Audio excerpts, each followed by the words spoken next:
The bracket is smaller, the stakes are bigger. This is the kind of night that they write movie scripts about. The Texas State Final Four state championship game is in Arlington. You're sharing the field with the Dallas Cowboys, but the semifinals are played at a neutral site. Two teams, the best in their respective cities, duking it out against kids they've only really heard of on Instagram, right? Not familiar. From our great city, 3 teams remained, and the closest commute, the Boerne Greyhounds. They were in the state semis last year against Richmond Randall. They were manhandled by the Lions a season ago, but tonight, playing this game a lot closer to Kendall County at the Alamo Dome. Bill Taylor, you're going to love this. Even the youngsters making the pilgrimage. Look at these kids, Boerne youth. See that kid in the middle right there? That kid grew up to be president. That kid grew up to be president of the United States. How about that?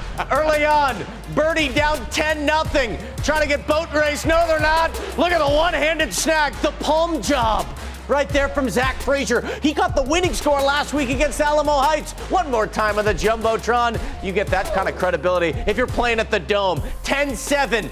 Boerne within striking distance, but Randall, they got a young man who's probably going to be playing on Sundays in a few years, hitting you with the Desmond Howard right there. Number 1 on Randall. Back to him in a moment. It's 17-7. Sweeney then sacked, wrapped up. Boerne battled for an entire half. Randall just caught a few breaks, broke through there towards the halftime period. And watch number 1. Into your screen, into your living room. This is Landon Williams-Callis. He's the number 3rd ranked running back, not in the state of Texas, in America. Point to a school, a Division I college on the map. They've probably offered Williams-Callis. Probably not Michigan, anyway. Williams-Callis back into the end zone. That makes it a 3-score game. Oh, Randall, they're on cruise control. Final score 40-16. Boerne's season comes to a close. But after the game, Brett Sawyer basking in that B-Town pride. All right, that's Boerne, and we love Boerne, and that's I mean we're ride or die Boerne at all costs, and that's the way this community is. And if you're thinking of moving here, it's a terrible idea. It's a terrible place. Don't show up. We love it here. We want to keep it secret. So this is the best place on it. I call it the last stronghold of American society. And that's Boerne, Texas. So don't move here. It's terrible. Coach, gonna get a call from the Chamber of Commerce coming up on Monday.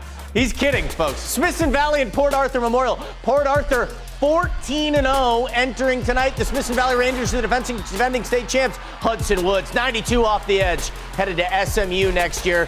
He just wouldn't budge on this occasion.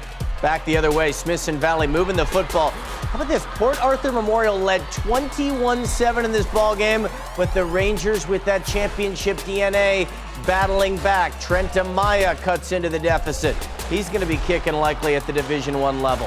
21-7 Port Arthur Memorial led. The Rangers took a 31-28 lead, under 2 minutes to go. But then Amonte Martin, the TCU commit, with a minute to play, puts the Titans in range for a game-winning Hail Mary. Port Arthur Memorial with the ball at the 50-yard line, down by 3, the last chance to dance. Martin buying the time, but Larry Hill and the Rangers stepping up. Does it have the distance? No, it does not. Philip Smith, Oski, and he sends Smithson Valley to a place that they've been before, the UIL Texas State title. 31-28. SV is going back to Arlington. What a win. Culture building out for these Rangers. We'll see you next week, Larry Hill. How about the Vernia Bears? They're up in Waco this evening. Another rematch for them. Cue the smoke machine. I'm just coughing watching that right there. See that? Add in the audio effects. Taking on Kilgore. Kilgore boat raced the Bears last season. It was similar results on this occasion. You're telling me this Kilgore team is 4A? These guys could contend with the Las Vegas Raiders. Cooper Null was running for his life back there. It's been such a heck of a season for LV all year long. I mean, the community gets behind him. But Kilgore, just too much juice on the outside. They raced out to a 21-0 lead in the first 12 minutes of this ball game. That's a deep score right there. We thought Vernia was going to come up with some pointage, but they're in punt formation here, 21-0. Try to pin them deep, Bill Tell. You got to pin them deep. Move them back. That's a big play. Uh-oh. Let's get some coverage. Uh-oh. Oh, no. Oh, no. And yeah, the key's unlocked. The critters get in the back door. That kid, that guy's in high school? He's like I know, 6'4". exactly. He's huge. He's got some juice. Wow. What's Jeff Traylor doing? Get him on the phone. Kilgore back to pass here before the half. Gonna be intercepted. Shout out here, Matthew Lindsay. Nice. This one for the highlight reel. That's the right number. Put this one on your LinkedIn, Matthew. That's a touchdown. Or not a touchdown, an interception. Wish it was a touchdown. We didn't see any of those tonight. Oh, ouch. 49-0 Kilgore knocks out LV, but Bill Taylor, we got a lot to be proud of. With Yes, this Bear and you team. know what? If they invited us for a, postseason celebration, Maybe some hot cocoa. hot cocoa, and a thank you to that squad and a job well done, we'd go. We'd go. You and I have got nothing else going on. We really don't. I mean, I'm ready to go to Boss will Vernia. give us a day off.